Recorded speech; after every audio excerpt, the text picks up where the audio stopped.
ચાલો મિત્રો, આજે આપણે ગુજરાતી વિષયમાં આગળ જોઈએ. પાઠ 2, ખીચડીએ ટેકરી. લેખક છે ચુનીલાલ મડિયા અને સાહિત્ય પ્રકાર છે નવલિકા, યાની કે ટૂંકી વાર્તા. ચુનીલાલ કાળીદાસ મડિયાનો જન્મ રાજકોટ જિલ્લાના ધોરાજીમાં થયેલો છે. તેઓ 1939માં મેટ્રિક અને 1945માં મુંબઈની સિડનહામ કોલેજમાંથી બીકોમ થઈ અને મુંબઈમાં જ એક પ્રકાશિત થતા જન્મભૂમિ દૈનિકમાં જોડાયેલા છે. આ બાદ તેમણે ગુજરાતી સાહિત્યનું એક સારું ખેડાણ કર્યું અને એમાં નવલકથા, નવલિકા, નાટક, વિવેચન અને કાવ્ય ક્ષેત્રે ખૂબ સારું સાહિત્ય લખ્યું છે. એમાં વ્યાજનો વારસ, વેળા વેળાની છાંયડી, લીલું ધરતી, આ બધી એમની નવલકથાઓ છે. તે ઉપરાંત એમણે ગુગવતા પૂર અને શરણાઈના સૂર જેવી નવલિકાઓ પણ આપેલી છે. વાર્તા સંગ્રહો છે જેમના. એ ઉપરાંત એમણે એકાંકી, નાટ્ય ક્ષેત્રે અને કવિતા ક્ષેત્રે પણ ખૂબ સારું કામ કર્યું છે. તેમણે હળવી શૈલીમાં નિબંધો પણ લખેલા છે. આપણને બતાવેલું છે કે રણજીતરામ સુવર્ણચંદ્રક અને નર્મદ સુવર્ણચંદ્રકથી લેખક શ્રી ચુનીલાલ મડિયાને સન્માનિત પણ કરવામાં આવેલા જોવા મળી શકે છે. તો આવા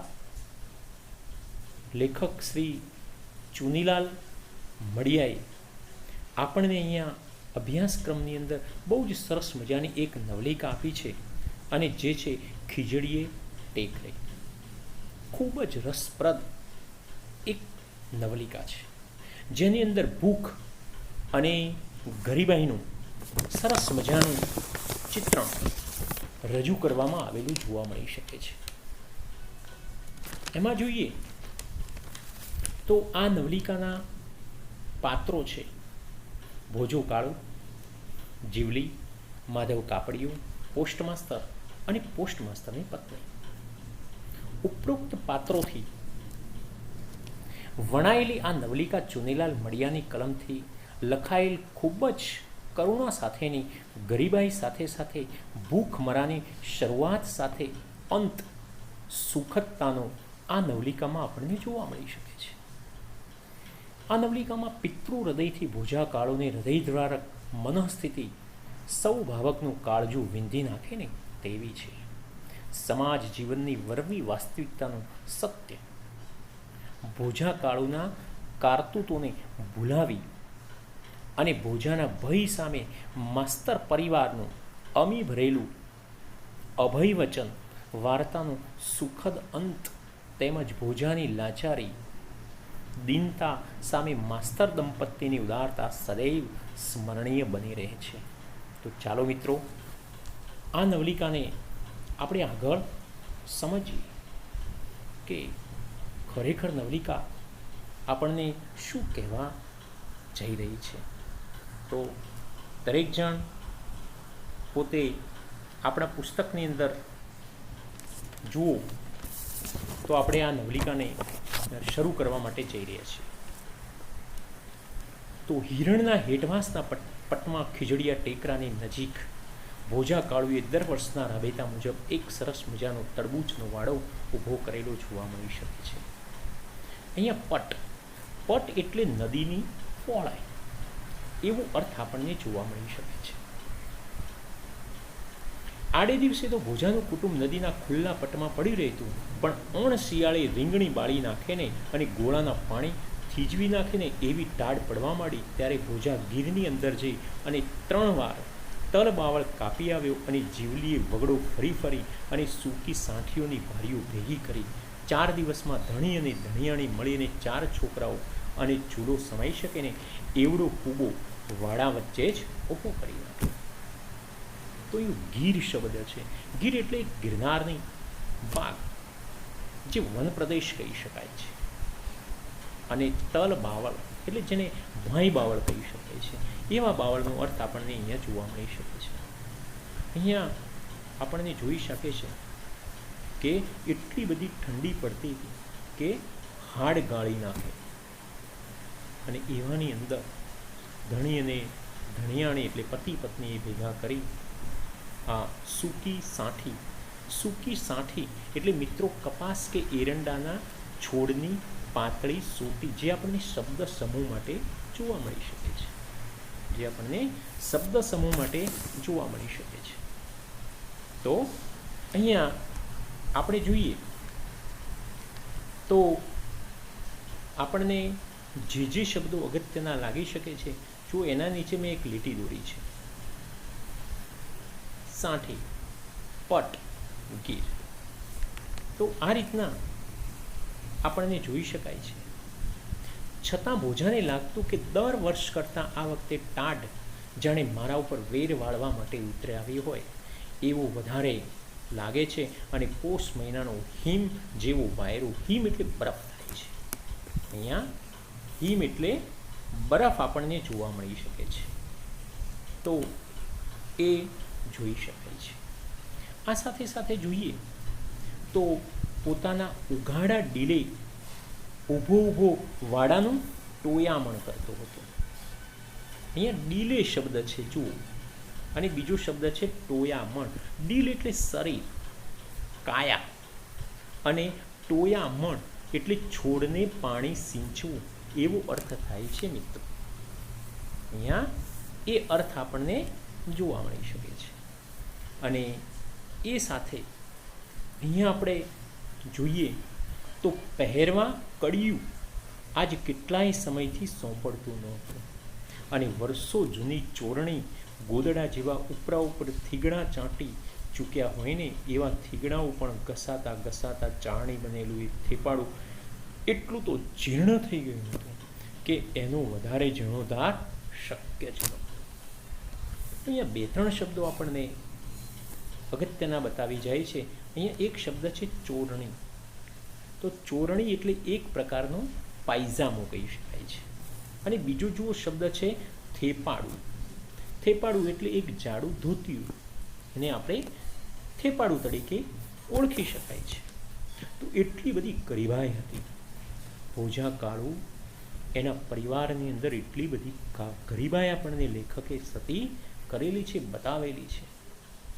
અને એ સાથે સાથે ટાઢ જીવવી એ ભોજા માટે નવી નહોતી, કારણ કે ભોજો તો ટાઢથી ટેવાયેલું હતું, પણ એનું કુટુંબ નહોતું ટેવાયેલું. ભૂતકાળમાં પોતે જ્યારે સીમ ચોરીના રવાડે ચાલ્યો ત્યારે કાજળ ઘૂંટ્યું હોય ને એવી કાળી ડિબાંગ રાતે કાજળ રંગ જોડે પોતાનું શીશમ વર્ણા શરીરનો સુમેળ સાધવા કડકડતી ટાઢમાં પણ ઊભા મોલમાંથી બારીઓ બાંધી જતો હતો. એટલે એને ચોર બતાવ્યો છે, પણ સાથે સાથે એનું શરીર બહુ જ કાળું છે, એટલે એને ભોજો કાળું તરીકે લોકો ઓળખતા. અને રાત્રે લગભગ ચોરી કરવા માટે ટેવાયેલો છે. છતાં હવે અવસ્થા થઈ અને જુવાનીના ચડતા લોહીના અભાવે સહનશક્તિ ઘટી હતી. તેથી હિરણના ઉપરવાસથી સુસવાતા વિંસીના ડંખ જેવા ઠંડા વાયરા ક્વચિત ભોજાના જડબાને ડાકલીઓ બજાવી જતા ખરા, પણ પોતાની 32 દાંતિયા સામે એટલો રંજ નહોતો જેટલો રંજ એને ટાઢમાં કપડાને અભાવે ઠૂંઠવતા નાગાપુગા બાળકોનો હતો. એના બાળકો ભોજાના 4 બાળકો હતા, અને એ પણ શરીરે નાગાપુગા, એટલે એક પણ વસ્ત્ર પહેરવા માટે નહોતું, એ અહીંયા કહી શકાય છે. તો અહીંયા આપણે જોઈએ તો ટોયામણ કરતો ભોજો ક્વચિત ટેકરા પાછળ લપાઈને બેઠેલા ગામમાં આવેલી કાપડની દુકાન પર પોતાના મનઃચક્ષુ માણતો, કારણ કે શરીરે ને ઢાંકવા માટે પૂરા વસ્ત્રો નહોતા, એટલે એની ચોરીની દિશા જ ઉપજતી હતી. દુકાનની અંદર ઘોડાઓ પર ખડકાયેલા કાપડની થપ્પીઓ પોતાની ચોર નજરે નોંધી લેતો, અને માધવજી કાપડીઓ ગજ ભરે પણ મારા જેવા સારું કટકી લુગડું પણ ફાડે નહીં. તો અહીંયા માધવની ગામમાં એક દુકાન છે, માધવ કરીને દુકાનદાર છે, અને એની દુકાન છે એટલે એમાં ગંજના ગંજ ખડકાયેલા, એટલે કપડાના થક્કા ભરેલા જોવા મળી શકે છે. અને ગજ એટલે એક કપડું માપવાની લોખંડની પટ્ટી, એને આપણે ગજ તરીકે ઓળખી શકાય છે. અને એ સાથે સાથે જ્યારે કોઈ દુકાનમાં આ રીતના લેવા આવે છે એટલે પેલો ગોજો કાળો એ દુકાન સામે જોઈને લાગે છે કે લોકો માટે તો આટલા મોટા મોટા તબક્કા સર્જાયેલા દુકાનમાં પડ્યા છે, પણ મારા હારું તો એક કપડું પણ મળતું નથી. ભોજા જેવા બળ માણસ મણેકનું નિશાસો મૂકતો તરત જ એનામાં રહેલો ભૂતકાલીન ભોજિયો ધાડ પાડું સળવ્યું. ધાડ પાડું એટલે ચોર. એના મગજમાં એક થઈ જતું કે હું આ માધિયાની દુકાન તોડી અને પાછો એ કપડું લઈ આવું. મણેકનો નિશાસો તો એક મોટો નિશાસો કહી શકાય છે. માધિયાની હાટના ઉમરામાં એક ગણેશિયો ભરાવું એ ભેગા જ એના ખોખરા કમાડ ભટાક કરતા ઉઘડી પડે. તો અહીંયા ગણેશિયો ખાતર પાડવું એટલે કે ચોરનું એક હથિયાર, એને ગણેશિયા તરીકે ઓળખી શકાય છે. અને એ ગણેશિયાને પેલા દુકાનના કમાડ સાથે દરવાજા સાથે ભળાવવું અને દુકાન તરત જ ઉગડી જાય, એવું એને ઘણીવાર થતું હતું. કાપડ ઉપાડી અને કુબા ભેગું કરી લો. પણ આ ચિત્રની સાથે સાથે જ બીજું એક ચિત્ર પરાણે આવીને ઉગતું. ગામના શંકમંદ શખ્સોની યાદીમાં ઉપરથી કુબાનો સગડ કાઢીને પસાયતો એ ભોજાને ઢોર માર મારી રહ્યા છે. કારણ કે ગામની અંદરના જે ચોરો હતા એમાં ભોજા કાળુનું નામ હતું. અને ગામનો પસાયતો ગામનો ચોકિયા, કારણ કે ગામનો ચોકિયા ભોજા કાળુને ઓળખતો હતો કે આ ચોર છે, એટલે હવે ચોરી કરવા માટે સક્ષમ નહોતો રહેતો, નહીતર તરત ભોજો કાળું પકડાઈ જાય. અને એ તરત જ ગુનાની પ્રણે કબૂલાત કરાવવા પોતાને ઝાડની ડાળીએ ટાંગી નીચે તાપ કર્યો છે. મુદ્દામાલનો પત્તો મેળવવા કાપડ ક્યાં દાટ્યું છે સ્થળ બતાવવા હાથ પગમાંથી રણગોવાળીઓ બનાવી અને ઉપર લાકડીઓની તડાપીટ બોલે છે. એટલે હવે એની સજા થાય છે ગુનાની. એટલે હવે ચોરી કરવા માટે એનું મન સક્ષમ નથી. માણસનું મન ઉંમર સાથે છે, મોટો થાય ને એટલે આત્મવિશ્વાસ એનો ઘટી જાય છે. ચોરી કરવા માટે હવે સક્ષમ રહ્યો નથી. એ વસ્તુ અહીંયા આપણને જોવા મળી શકે છે. અને સાથે સાથે કહે છે કે નાના, હવે આ ઉતરતી અવસ્થાએ આવા ઢોરમાર મારાથી નહીં વેઠાય, એ જણાવે છે. અને ભોજાએ આ જોખમ વહોરવાનું મોડી વાળે છે. આવા જોખમ ખેડવાની આવશ્યકતા જ ન રહે એવો સુભગ સંયોગ ભોજા સમક્ષ આવીને ઊભો છે. ખીજડીયા ટેકરાનો ઉપયોગ નાના મૃત બાળકોને દાટવા માટે થતો હતો. તો જે નદીના પટમાં ભોજો રહે છે એની બાજુમાં એક ખીજડીયો ટેકરો છે, અને એ ટેકરામાં મૃત એટલે મૃત્યુ પામેલા બાળકોને દાટવા માટે થતો હતો.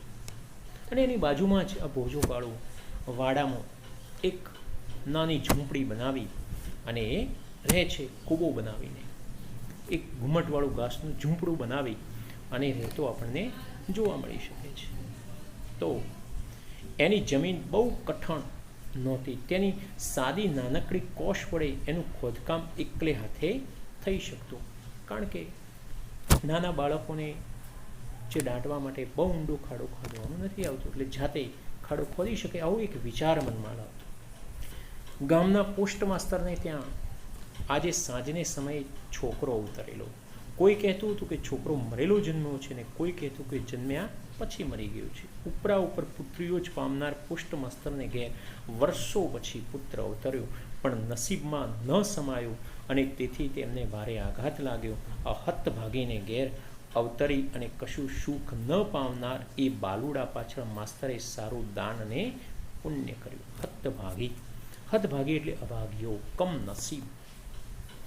ઘણા દિવસે પોસ્ટ માસ્તરના ત્યાં પુત્ર જન્મ્યો, પરંતુ ઘણા લોકો મરેલો જન્મ્યો છે, ઘણા લોકો કહે છે કે જન્મ્યા પછી મર્યો છે ને પુણ્યદાન ન પામી શક્યો. અને એના આધારે અહીંયા આપણને જોવા મળી શકે છે કે પેલા પોસ્ટ માસ્તરે બાલુડાની પાછળ ઘણું બધું પુણ્યદાન પણ કરી નાખ્યું. માધવજીના હટેથી ઊંચામાં ઊંચી જાતનું રેશમી કાપડ વેતરાવીને પેલા મૃત બાળકની સારી રીતે એકદમ વીંટાળી નાખેલું જોવા મળી શકે છે. અહીંયા વીંટાળી નાખેલું જોઈ શકાય છે. અને અધમણ મીઠાની ઘાસડી બાંધીને 4 સંબંધીઓને જોડે માસ્તર ખીજડીએ ટેકરે જાય છે, પેલા મૃત બાળકને પેલા ખીજડીયા ટેકરાની અંદર દાટવા માટે. અને એ સમયની અંદર પેલા ભોજા કાળુની નજર પેલા ટેકરા સામે છે, કારણ કે પેલા રેશમી વસ્ત્ર ઉપર એની નજર છે. પોતાના નાગા ભૂગા આવી કડકડતી ઠંડીની અંદર જે બાળકો રહે છે એના માટે અહીંયા ભૂખ ને ગરીબાઈની જ વસ્તુ આ નવલિકાની અંદર લેખકે પ્રદર્શિત કરેલી આપણને જોવા મળી શકે છે. અધમણ એટલે 10 કિલો. ઉઘાડે ડેલે ઠંડીમાં થરથરતો માધા કાપડિયાની દુકાન ફાટવાનો વિચાર કરતો અને પકડાઈ જવાની બીકે પોલીસના મારથી કંપતો ભોજો તરબૂચની વચ્ચે ચાળિયાની જેમ ઊભો છે અને પેલા દ્રશ્યને જુએ છે. પેલા પોસ્ટ માસ્તરના બાળકને દાટવા માટે ખીજડીયા ટેકરાની ઉપર લઈ જાય છે ને ત્યાં ભોજો પોતાના વાડામાં ઊભો આ દ્રશ્યને જોઈ રહ્યો છે.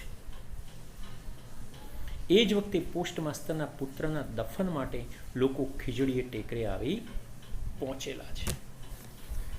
બાળકના મૃતદેહ પર 7-8 પડમાં વીંટાળેલું મહામૂલું વસ્ત્ર ભોજા જેવા અવસ્ત્રાની નજરે પડ્યા વિના રહે એમ નહોતું. અવસ્ત્રા, કારણ કે ભોજા માટે તો આ વસ્ત્ર મૂલ્યવાન હતું, કારણ કે વર્ષો જૂની ચોરણી અને થેપાળું જાડું ધોતિયું કેટલાય સાદા અને કેટલાય થીગડાવાળું પહેરેલું હતું. હવે એનો જીર્ણોદ્ધાર પણ કરવો શક્ય નથી, આપણે આગળ જોયું. એટલે હવે એને આ વસ્તુ જોઈ શકાય છે અને એના છોકરાઓ તો વસ્ત્રો વગરના છે. બાળકના આ મૃતદેહ ઉપર જે 7-8 પડ વીંટાળેલો જે વસ્ત્ર છે ને એને નજર કેદ કરેલું છે. બાળકને ઠીક ઊંડાણમાં દાટી માથે મીઠું ભભરાવી અને ઉપર પૂર્વવત પથ્થરોને ધૂળ વેરી અને સૌરસ્તે પડ્યા અને પછી ભોજાના માનસમાં એક નવો પ્રકાશ ઝબકી ઉઠ્યો. અરે લુગડા તો ઘાસડા મોઢિયા ટેકરાના પેટમાં દટાયા છે, મારી છાતી સામે જ. હાથ અજમાવું એટલી જ વાર અને હાથ ફેરો કરવાનો. હાથ ફેરો રૂઢિપ્રયોગ છે મિત્રો, ચોરી કરવી. આ ભોજા કાળુના મગજમાં આવી ગયું કે હું આટલા દાડા વિચારતો હતો, ઠંડીમાં થરથરતો હતો, પણ મારી સામી સાથીએ જ અરે લુગડા તો પેલા ટેકરાની અંદર દટાયેલા છે. કારણ કે જે મૃત બાળક આ ટેકરામાં દટાવા માટે લાવતા એની ઉપર 3, 4, 5, 7 આખું કપડું છે ને વીંટાળી દેવામાં આવતું હતું. એટલે આજે ભોજાએ નજરો સમક્ષ જોયું છે અને એને લાગ્યું કે અહીંયા ચોરી કરવા જેવી છે. હાથ ફેરો કરવો કે ન કરવો એના સરવાળા બાદબાકી ભોજાની આદત નહોતી, કારણ કે એ તો તળ અને ફળ તરત જ કામ કરી નાખવું. ડેનમાર્કના રાજકુંવર જેવી દ્વિધા વૃત્તિ આ માણસે કદી કેળવી નહોતી. 1 ઘા અને 2 ટુકડા કરવાનું એનું એક જીવન સૂત્ર હતું. તરત જ નિર્ણય લઈ લીધો કે આ મૃત બાળકને દાટ્યું છે, ખોલી અને ઉપરનું વસ્ત્ર મારા બાળકોને માટે લાવી દઉં. અને એ દાટી અને લોકો ઘરે જાય છે. રાતે સીમની અવરજવર એકદમ બંધ થઈ જાય છે. સીમ એટલે ખેતર જેવો ભાગ કહી શકાય, કારણ કે નદીના છેલ્લા શેવાળાની અંદર આ રહે છે. ટેકરો છે અને પાછળ આખો વગડો છે. સીમની અવરજવર એકદમ બંધ થઈ ગઈ, સોપો પડી ગયો, શાંત એકદમ વાતાવરણ થઈ ગયું. ત્યારે ભોજાએ જીવનસૂત્ર અમલમાં મૂકી દીધું. સડસડાટ ટેકરા ઉપર પહોંચવાનો નિર્ણય કરી નાખે છે. કૂવામાંથી કોદાળી અને પાવડો લઈ અને સડસડાટ ટેકરા ઉપર ચડી જાય છે. એ ટેકરા ઉપર ચડી જાય છે કારણ કે એના મગજની અંદર પેલું રેશમી વસ્ત્ર યાદ આવે છે અને પેલા મૃત બાળક ઉપર જે વીંટાળેલું છે 6-7 વળું એને લેવા માટે એનું મન તલપાપડ થઈ રહ્યું છે. તો આ રીતે ભોજો કાળો ચોરી કરવા માટેનો ટેવાયેલો મૃત બાળક ઉપર વીંટાયેલું વસ્ત્ર છે એને પણ છોડવા માગતો નથી. એટલે અહીંયા લેખકે એની ભૂખ અને કારમી ગરીબાઈને કેવી મિત્રો અહીંયા લખાયેલી છે વર્ણવી છે એનું અહીંયા આપણને બાબત જોવા મળી શકે છે. તો હવે આ ભોજો કાળો પેલા ખીજડીએ ટેકરે જઈ અને પેલો વસ્ત્ર ચોરવાનો વિચાર કર્યો છે. પોતાના કૂબામાંથી કોદાળીને પાવડો લઈ અને સડસડાટ ટેકરા ઉપર ચડી ગયો. તો આટલા સુધી મિત્રો આપણે રાખીએ. આ જ પાઠ આગળ જોઈશું આ ભાગ 2માં. તો આટલા સુધી આપણે રાખીએ. ચાલો મિત્રો, ફરી મળીએ નેક્સ્ટ વિડીયોમાં.